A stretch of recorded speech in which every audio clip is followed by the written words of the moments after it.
Okay, so we have looked at three formulas, all helping us to count the number of moles. So moving forward, when you do presentation of working, okay, you have to abbreviate n, small n, as number of moles. So number of moles equals to mass divided by your molar mass. Molar mass get from your periodic table.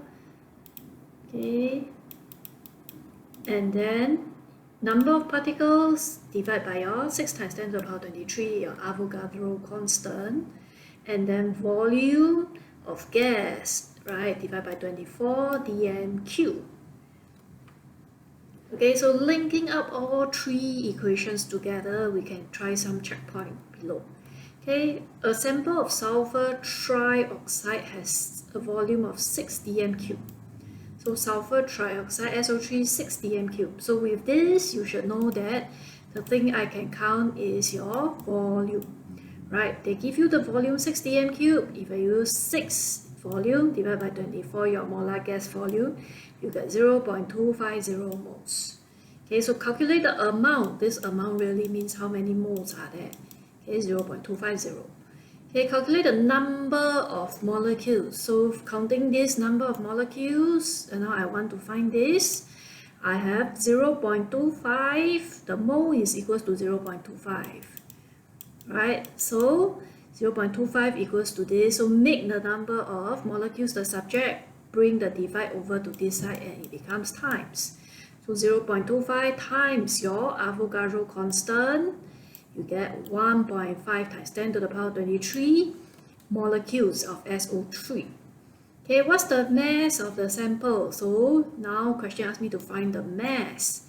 Right, again I have number of moles, which is 0.25.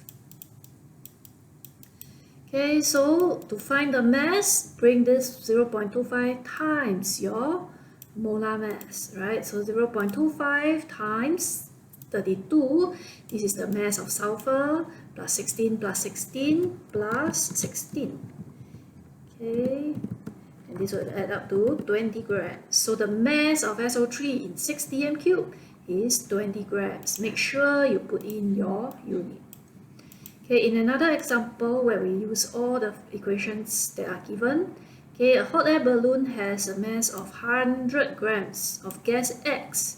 So I have a mass, but I don't know what is gas X, right? So you cannot use this mass over molar mass because I don't know.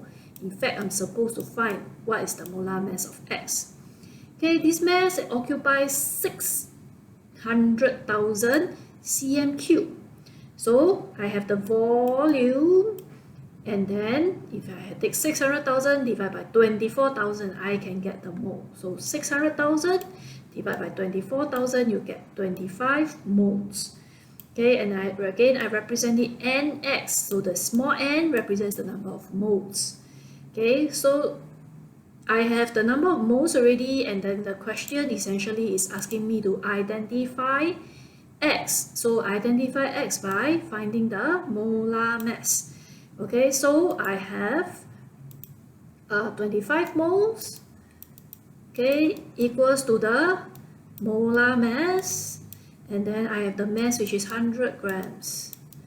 Okay, so make this the subject, this one bring it over, become divide. So you take 100 divided by 25, you get 4 grams per mole, which is the relative mass of helium. If you look at your periodic table, your helium is 2, 4.